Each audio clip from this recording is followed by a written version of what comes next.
the sound of the ceiling fan. He locked the piano the day his daughter died. Dust settled on the keys. Years slipped through the cracks. Then one night, a boy knocked. With a broken violin and no place to go. The first note scratched the silence. The second brought back a ghost. By the third, Ethan remembered how to breathe.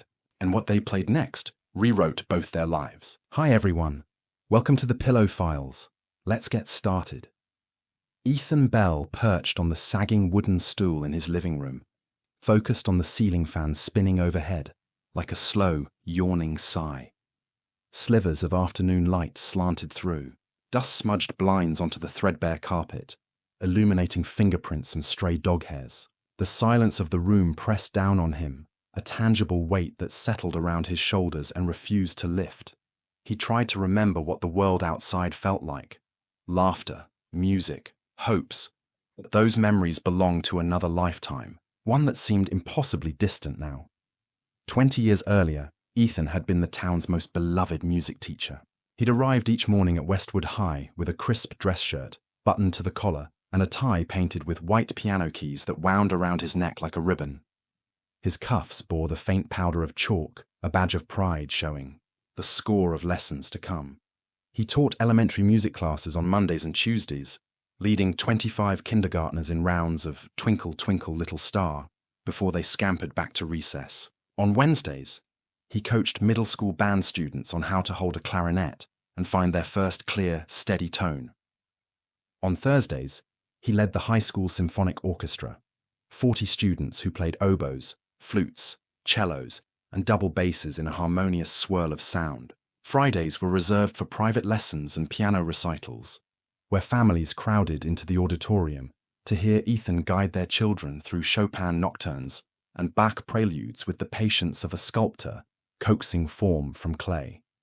Music had been his life's calling. He believed in its power to heal, to comfort, to transform emptiness into something resonant. When students forgot the rhythm, he tapped his metronome. When they lost confidence, he offered gentle encouragement. You're doing fine. Let the music come from your heart. On parent-teacher nights, mothers would smile at him. Daughters perched on his keyboard bench. Tiny hands tangled over the keys.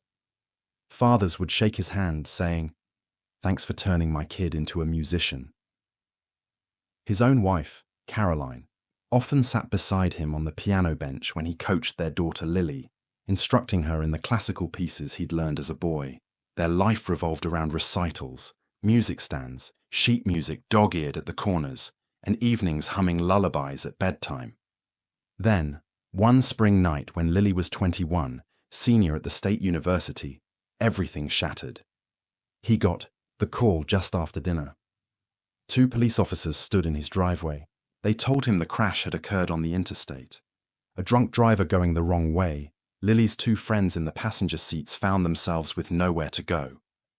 Lily had been pronounced dead at the scene. The others were critical, but would survive. He sank to his knees on the gravel, headlights of passing cars, throwing his shadow, long and dark, across the lawn. Over the next weeks, he went through the motions. He insisted on a proper funeral service. The entire community showed up. Students he had taught in first grade, Albany area orchestra colleagues, parents from Westwood. The service took place in the church where Lily had sung soprano in the youth choir. The rector spoke softly, and a quartet from the symphonic orchestra played Ave Maria as her casket floated down the aisle. Ethan sat in the front row, Gary, the principal, beside him, patting his hand in awkward comfort. Caroline sobbed into his shoulder, long strands of hair falling down like a veil. Everyone cried. But after the last note faded, he felt nothing at all. When he walked back home that night, the midnight air tasted like ash. His house, once bright with laughter and music, seemed like a mausoleum. He climbed the stairs to Lily's room, still painted a soft lavender, still plastered with music posters and childhood drawings, and found her senior portrait perched on the dresser. She wore her cap and gown. A confident smile lit across her face. He reached out to touch it, and the portrait shattered in his hand. He knelt, gathering fragments of glass and chipped frame, raw grief blossoming in his chest. Caroline left 6 months later. "There's no room for both our grief," she told him, her voice hollow. She packed her suitcase in Lily's empty bedroom. The dog, a golden retriever named Max, had slept in front of Evelyn's closet since the funeral, moping at the hallway's end. Caroline zipped her rolling luggage shut and took Max with her. "I need to start fresh," she said. Ethan didn't try to stop her. He sat at the kitchen table, once their favorite spot for Saturday breakfasts, watching the door close behind her. The latch clicked, and he felt the emptiness deepen. He passed his days in a daze. Each morning he put on slacks and a buttoned shirt, as if he might still be going to school. He vacuumed a path across the carpet, fixed the curtain rod in the dining room, or tweaked the water temperature on the shower, but he never touched the piano again. The black grand occupied a corner of the living room, its glossy surface reflecting the ceiling's pale fan, as though trapped behind glass. Dust gathered on the keys. Sheet music lay draped across the music stand, yellowed from disuse. He tried. Play once. The moment his fingers touched the keys, the sorrow rose like bile, and he abandoned the attempt before the first note sounded. Neighbors said he went a little mad. Late at night, they heard him muttering to Max, who no longer recognized him as master, but as a phantom presence, and often they saw him pacing on the porch, staring at the streetlights, eyes distant and unseeing. In summer, he left the porch light on. In winter, he spent evenings staring at the ceiling fan's creaking hum, as though it sang the same mournful tune he heard on the night Lily died. Years passed. He stopped teaching entirely. The school board gave him a half-salary settlement. He withdrew from his bank accounts, deposited everything into savings, and sank into a routine of absorbing silence. When friends knocked on his door, he answered with dull eyes.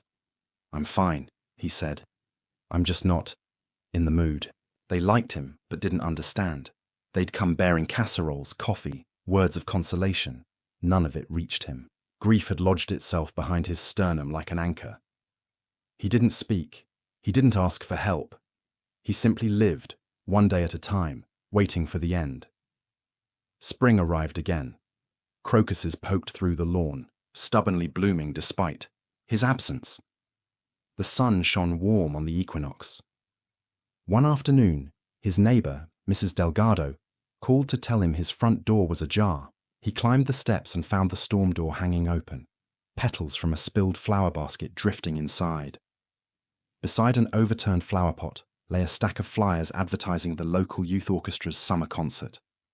He stepped inside and found Max on the hearth's rug, head resting on his paws. The house smelled faintly of damp earth and lilac. He slid out to correct the door, but then hesitated. His eyes drifted to the piano, to its open lid, as though it waited for him. The air felt different, charged, though he couldn't say why. He grabbed the doorknob with a trembling hand, and though he felt hollow, just for an instant, he felt something else. Something like a flicker of possibility. He closed the door, slid the deadbolt home, and crossed to the piano. His heart hammered. The bench sat ready, as though someone had merely stepped away. He lifted the lid. A cloud of dust rose and settled around him. The damp hammer mechanism felt heavy under his fingertips. He placed his hand on the first key, a middle C, and hesitated. Then he pressed down. The note rang, soft and tentative. His eyes squeezed shut. A memory surfaced. Lily's mittened hands as she learned her first song. The giggle of delight when she played "Mary Had a Little Lamb." He thought of her wading in snow along their front walk, snowflakes clinging to her eyelashes. He let his fingers drift down the keys. C, E, G. A C major arpeggio, warm and simple. The notes trembled in the air. He swallowed, exhaled, and struck. D, F, A D minor that felt sad in his chest. He had forgotten how to play, but he found his way, one note at a time. Ethan pulled his stool closer, legs creaking beneath him. He let his fingers wander. Solus cadenzas, the half-remembered, shape of Claire de Lune drifting in his mind. One measure, two, then back to the chord. He stopped before it became too wrenching. But as the last note died in the spring sunlight, he realized something had shifted. Slightly, but irrevocably. The music was no longer an instrument of torture, but a door, cracked open, offering a glimpse of something beyond sorrow. That night, the air stood still.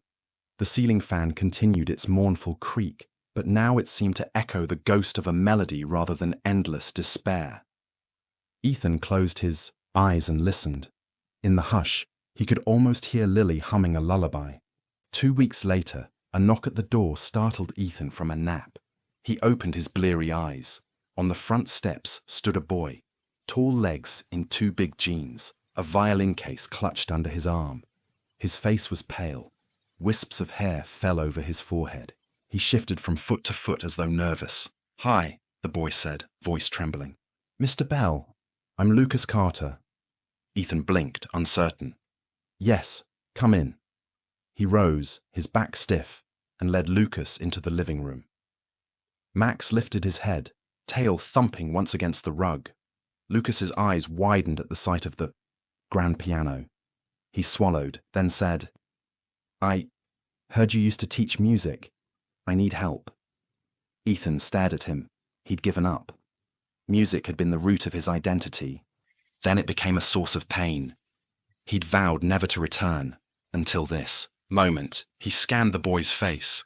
Grief, shame, and a desperate longing. Lucas opened the violin case and revealed an instrument coated in dust. The strings were frayed, the wood scratched. It was obvious he'd been carrying it for years, cradled like a wounded bird. My mom." Lucas's voice cracked. He clutched the violin tighter. "She and my dad. They passed last year. I used to find comfort playing, but I couldn't face it." He swallowed hard. "I don't know where else to go." Ethan felt an ache he recognized, like a chord played too long, leaving a hollow in his chest. He opened his mouth to say nothing, then closed it. Instead, he nodded. "Sit here," he said, motioning to the piano bench. "And I'll sit here." Lucas took a hesitant seat, set the violin beside him. His eyes roamed the keys as though afraid to touch them. Ethan cleared his throat. "You can play anything," he said. "Old school, Bach, Beethoven, or whatever you know."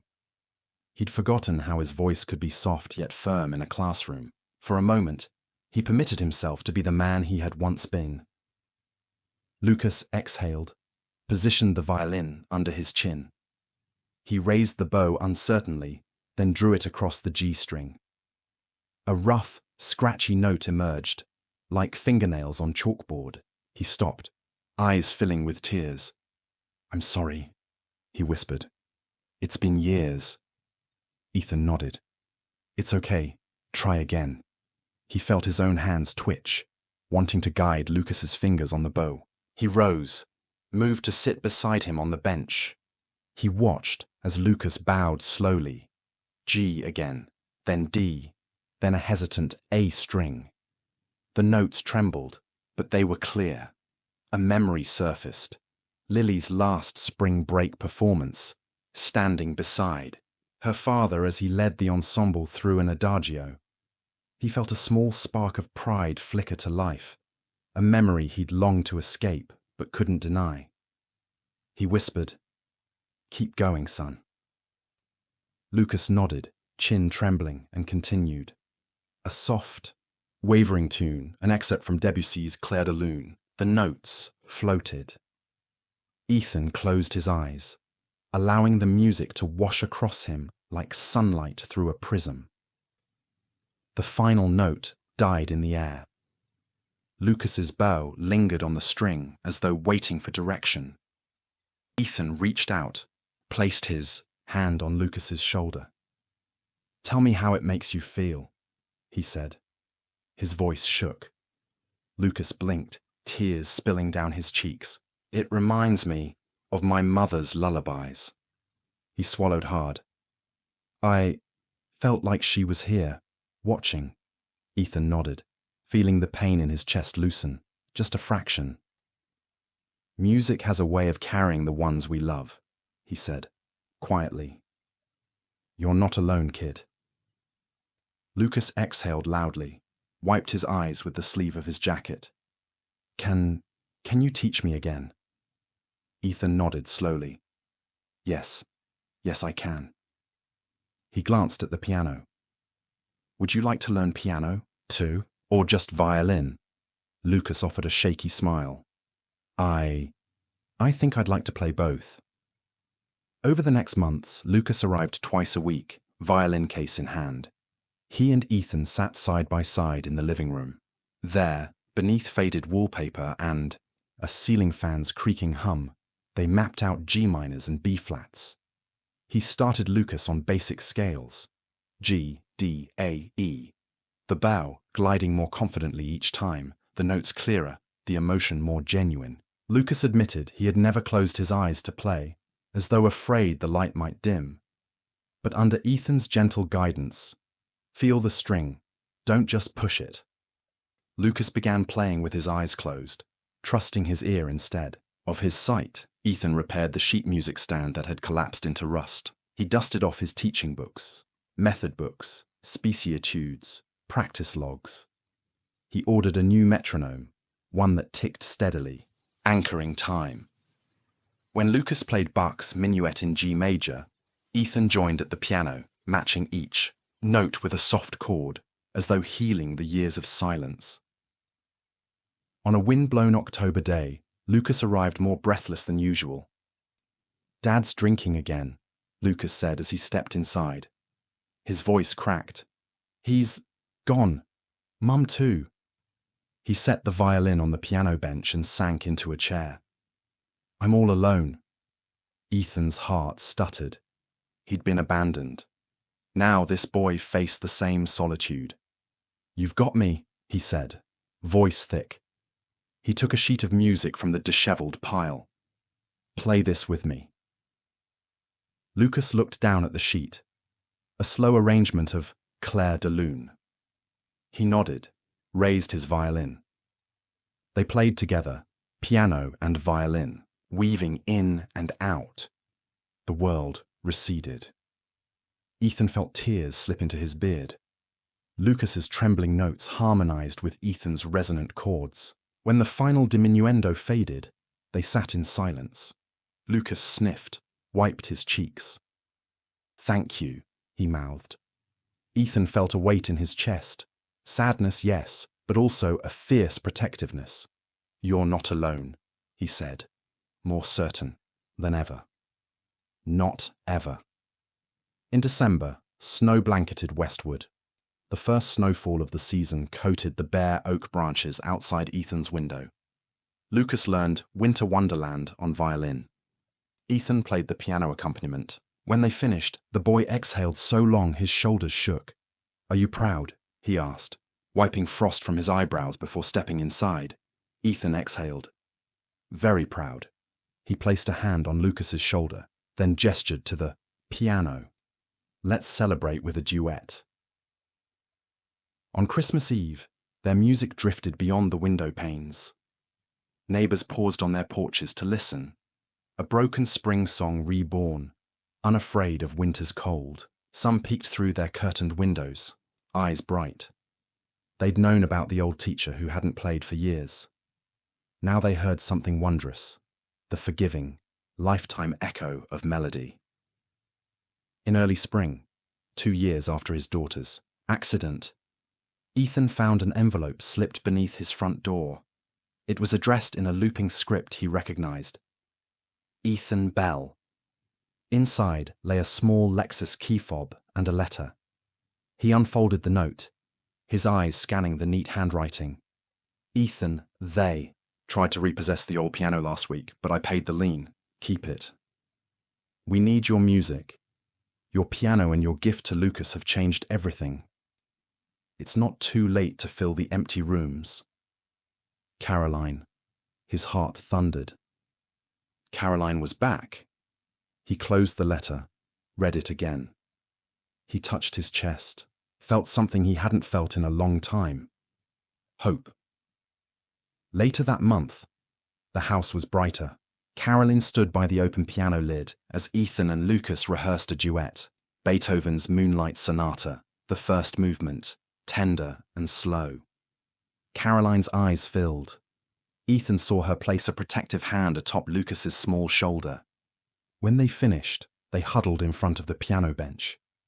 Ethan turned to Caroline, tears in his own eyes. "Thank you," she leaned against him. "Thank you for never giving up." They shared a long embrace, their first in over 2 years. In the late afternoon of a June day, Lucas arrived at the Bell residence bearing a small ukulele. He climbed onto the piano bench and gingerly plucked the strings G, C, E, A. Ethan smiled. They had come full circle. A teacher who reclaimed his music, a boy who rediscovered joy, father who let love back in. The ceiling fan above them twirled as it always had, but now its hum was part of a greater symphony, a chorus of living hearts. Ethan closed his eyes, feeling the music swirl around him like a promise that grief, however deep, transformed. He placed his hands on the keys and began playing, with Lucas picking ukulele elegantly. Caroline joined to sing softly. The three of them, wounded by loss, healing through music, created a song that spiraled upward through the rafters, past dust motes dancing in the light, out into the neighborhood. Outside, a passerby paused, listening. They heard the haunting, hopeful resonance and smiled, knowing that if music could pierce the stillness of a broken soul, there was always reason to hope. And so, as the sun dipped below the horizon and the fan's creaking hum faded into night, Ethan Bell, the music teacher with chalk on his cuffs, the father who had lost everything, played once more, and the house on Elm Street rang with the sound of possibility. Love this story? Hit that like button and subscribe to the channel for more stories that reveal the quiet power of kindness. Don't forget to check out the video currently on your screen. You won't want to miss what happens when a single moment changes everything. See you in the next one.